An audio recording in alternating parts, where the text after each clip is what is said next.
Boa tarde, tudo bom? Nós estamos na segunda aula dessa semana e esta segunda aula é também dedicada aos grupos vegetais. Na aula de ontem, a gente comentou sobre briófitas e pteridófitas. Nomes populares você já sabe: musgos, briófitas, samambaias, pteridófitas. Musgos e samambaias são os exemplos mais comuns destes dois grupos que fazem parte do reino vegetal. Nas dependências do Colégio Militar, a gente consegue encontrar, até com certa facilidade, musgos, e vez por outra a gente encontra algumas samambaias por aí. Em outras condições, a gente estaria mostrando para vocês, lá no ambiente onde esses seres vivos estão, as características que eles possuem. Mas estamos em um momento diferente, né? Mas que eu acredito passageiro, cada vez mais eu tenho esperança que a nossa presença junto a vocês está próxima. E aí, a gente vai hoje falar de dois grupos do reino vegetal, as gimnospermas e as angiospermas, que já são mais conhecidas, mais próximas, especialmente as angiospermas. A maior parte, a grande maioria de vegetais que estão aí no colégio militar, vegetais que foram plantados, né? Nós temos nesses vegetais representantes das angiospermas. Mas para que a gente possa falar desses dois grupos, a gente primeiro quer lembrar de características dos vegetais que nós anteriormente falamos e que nós consideramos como importantes no que diz respeito à evolução. Nós queremos que você pense sempre no desenvolvimento evolutivo da vida. A gente está sempre falando a partir dos seres vivos de menor complexidade para os seres vivos de maior complexidade. Para que a gente possa falar desses grupos, vamos usar como referência a estrutura de reprodução formadora de esporos. A gente precisa sempre lembrar que nos vegetais a reprodução se faz por meio de esporos e por meio de gametas. Os vegetais têm essa peculiaridade. Durante a vida deles, há um momento que eles formam gametas, há um momento que eles formam esporos, e assim vão alternando. Produção de esporos, produção de gametas, levam a vida reprodutiva dessa forma. Os animais que a gente vai estudar a partir da próxima aula, nessa quinta-feira, eles formam como estrutura de reprodução gametas. Gametas são as estruturas de reprodução existentes nos animais. Animais não formam esporos.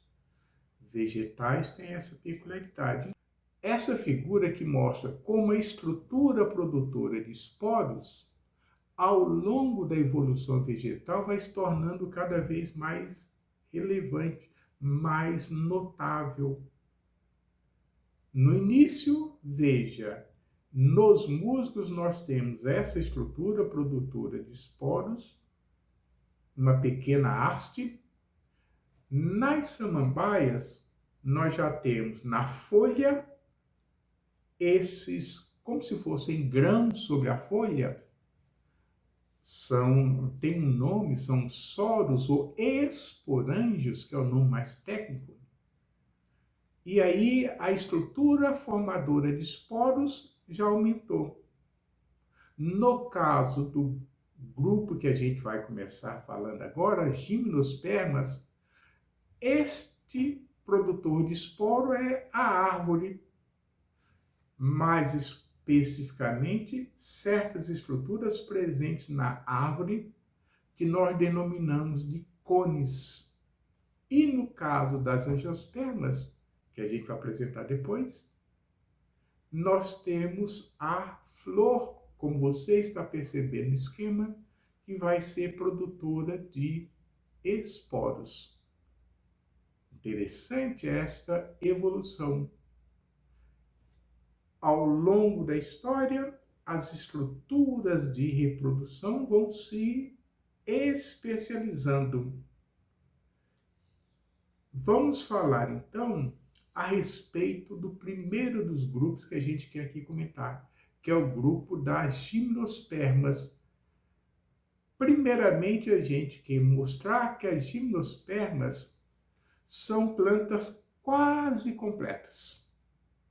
Porque tem raiz, tem caule, que é um tronco, tem folhas e tem sementes. Não apresenta frutos e apresenta uma estrutura denominada de cone, que é a estrutura mais relacionada com a reprodução. As gimnospermas são as primeiras plantas formadoras de sementes que apareceram no planeta. E que é uma semente? A semente é uma estrutura protetora de uma nova vida. Dentro de cada semente tem uma vida em formação, que está protegida, que está guardada ali. A semente protege essa vidinha nova, essa vida embrionária. As gimnospermas, repito, formam essa estrutura e as angiospermas também. No Brasil, a angiosperma mais comum é essa árvore que aí aparece, que é o pinheiro do Paraná. Araucária, o nome mais técnico desta planta. Nós temos no Brasil, na região sul, uma área que antigamente era conhecida como região das Araucárias, ou Mata dos Pinheirais.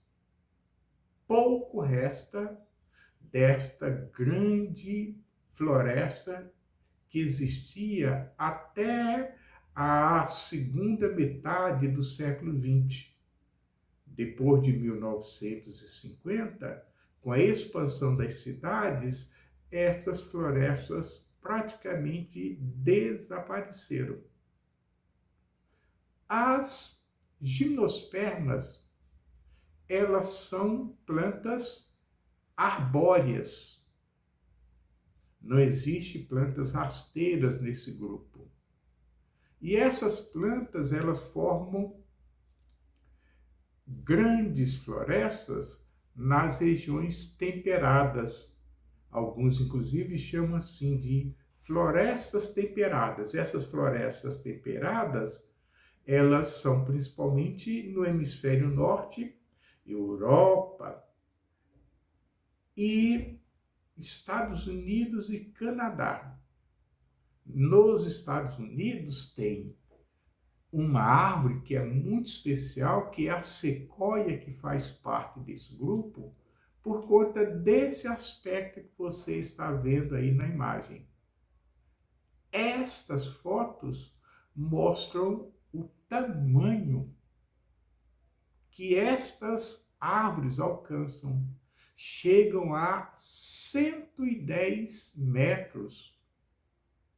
São árvores esplendorosas. Existe nos Estados Unidos um parque que é o Parque Nacional das Sequoias, que é muito visitado pelos turistas para verem essa lindeza que é uma árvore que você tem que olhar dessa maneira para alcançar com a sua visão topo da planta. Só para você ter uma ideia, o nosso edifício do Congresso, lá na Praça dos Três Poderes, não chega a 80 metros. Uma sequoia nessa região supera em muito o tamanho do edifício do Congresso. Essas árvores também são chamadas de coníferas, porque as estruturas de reprodução, como você está observando aí, são chamadas de cones. Tem o cone ou estróbilo feminino, cone ou estróbilo masculino. O cone ou estróbilo masculino, ele produz o pólen. O cone feminino produz o óvulo. O pólen vai ser transportado pelo vento e nós chamamos esse processo de polinização pelo vento.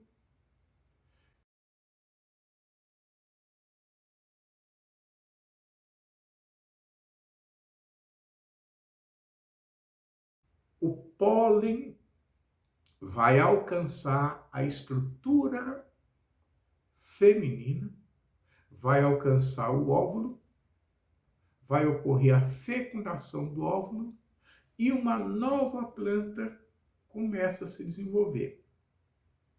Essa nova planta faz com que o óvulo se converta na semente. E dentro da semente tenha o embrião. Esta semente, então, se desenvolve dentro da estrutura feminina. A estrutura feminina, num determinado momento, vai se abrir, essa semente cai. Geralmente acontece de ela cair num período mais frio do ano.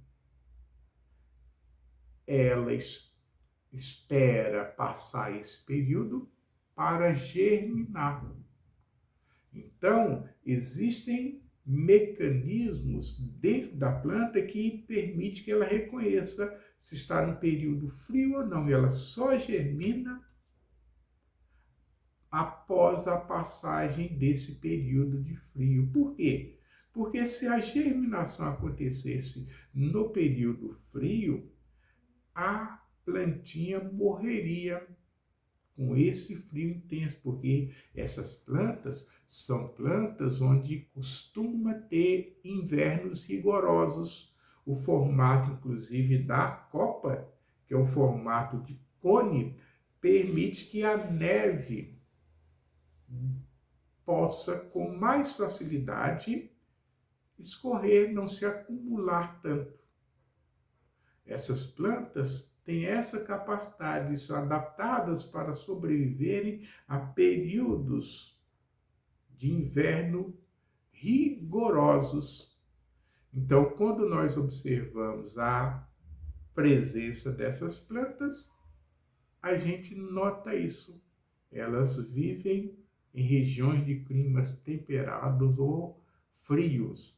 No Brasil, mais ao sul. Paraná, Santa Catarina, são os estados onde as florestas de pinheiros eram mais frequentes. No Nordeste brasileiro não existe esse tipo de mata, né?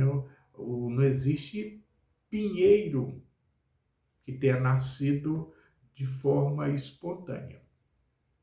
Para os humanos, esses vegetais, essas plantas são muito importantes porque fornecem madeira.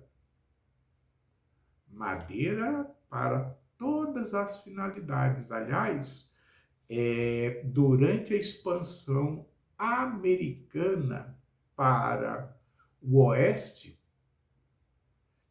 com as ferrovias, estas grandes florestas, parte delas foram destruídas, primeiro, para madeira na construção de dormentes, as estradas de ferro que levavam os americanos de leste para oeste precisavam de dormentes para sustentar os trilhos e madeira para as fornalhas das locomotivas. Além de produzirem madeira, as gimnospermas fornecem, algumas delas, nem todas, né? Fornecem também alimento. O nosso pinheiro do Paraná, ou araucária, fornece a semente chamada de pinhão, e essa semente que aparece aí na imagem, ela é muito apreciada, ela é comida assada, cozida, especialmente na época de julho ou maio, junho, durante o período de meio do ano.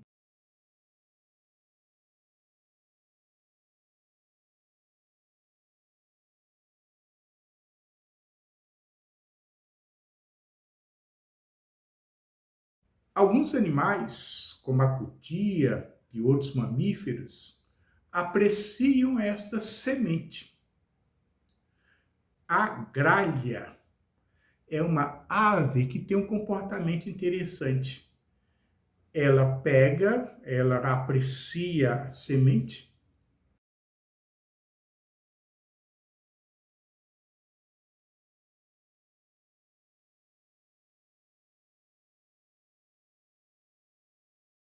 mas ela gosta, tem pouco comportamento em enterrar para guardar para uso posterior algumas das sementes que ela pega.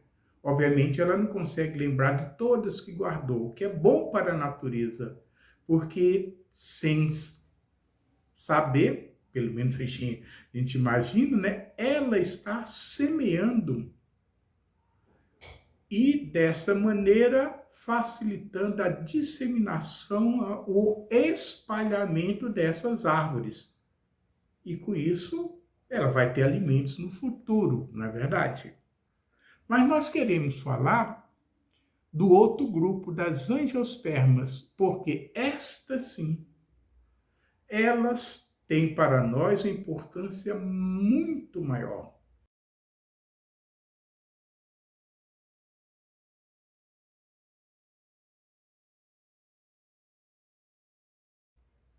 A partir da alimentação, nós usamos frutos, sementes, folhas, caule.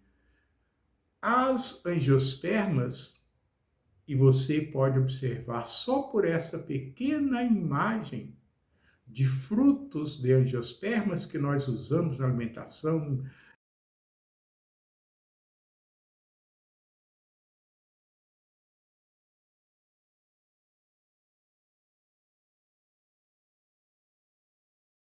melancia, pepino, laranja, limão, muita coisa.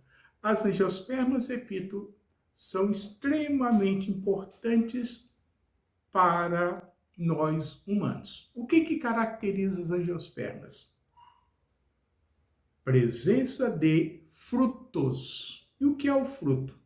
O fruto é uma estrutura que guarda a semente, que protege a semente.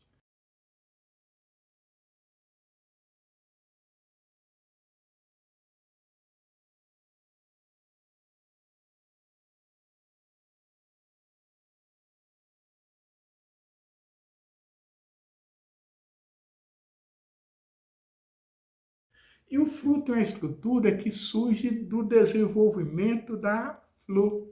O fruto é uma estrutura que surge do desenvolvimento da flor.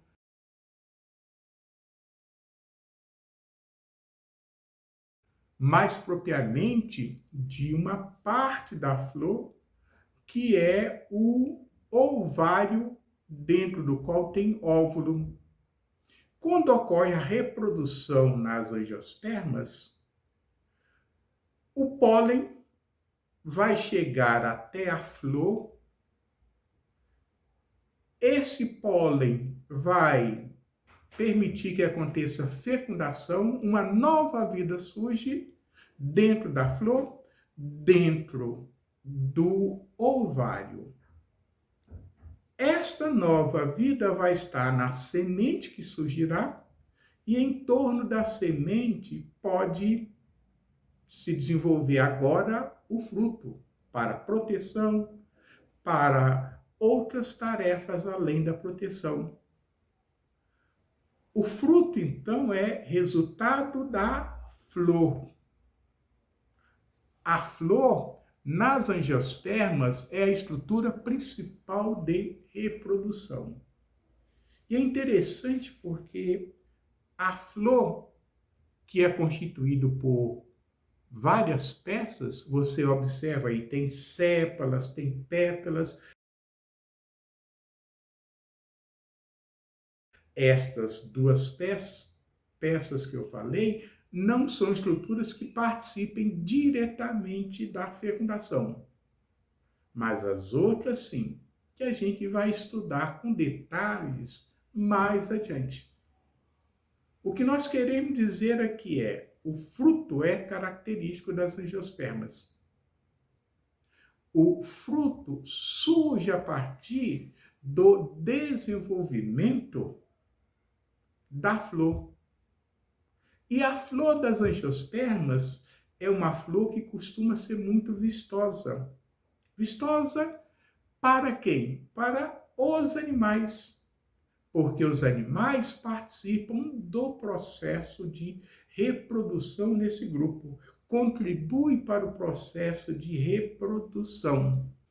Os animais participam de uma maneira muito ativa da reprodução nas angiospermas. Como? Muitos animais transferem pólen de uma planta para outra da mesma espécie.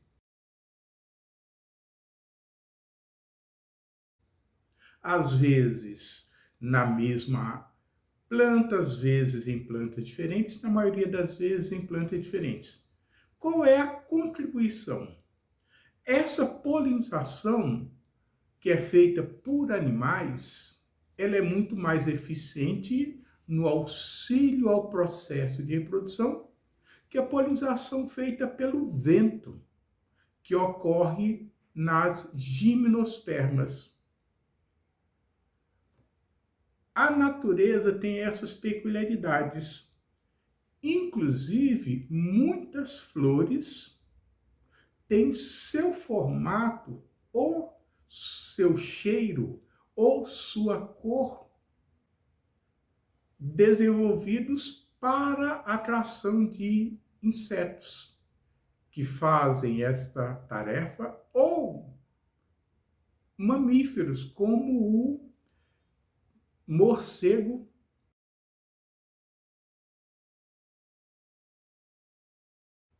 Veja esse detalhe de uma flor sendo polinizada por morcego, ou beija-flores, como esta foto mostra.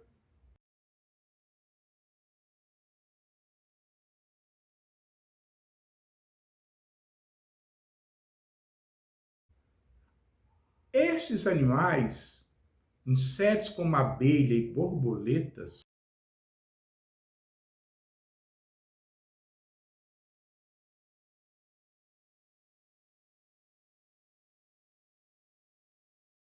que também agora aparecem, são animais que contribuem para o processo reprodutivo e dão a ele uma eficiência maior. Além disso, os animais contribuem carregando os frutos, carregando sementes e dessa maneira espalhando esse grupo, que é o grupo que está mais disperso pelo planeta.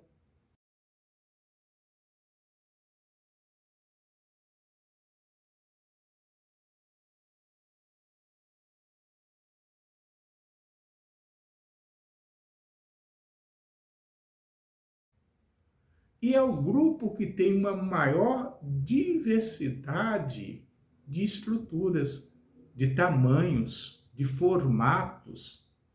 A gente encontra árvores enormes, de 60, 70 metros, até plantas rasteiras, plantas de tamanhos diminutos.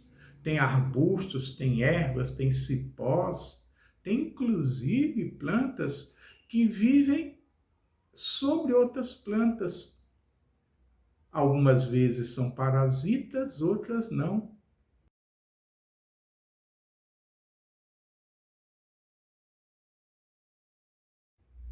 O grupo, então, das angiospermas é um grupo muito espalhado, muito diversificado e muito importante, não só para o planeta, mas para nós humanos, que aproveitamos tanto desses vegetais. Comemos as suas folhas, como alface, couve.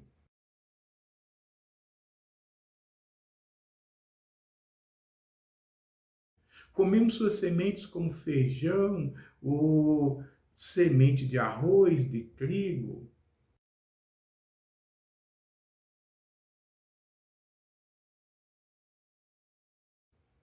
Comemos frutos.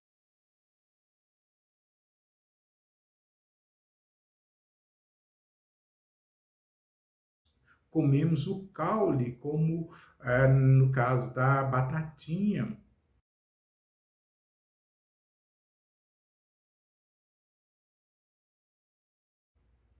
Comemos a raiz, como na mandioca.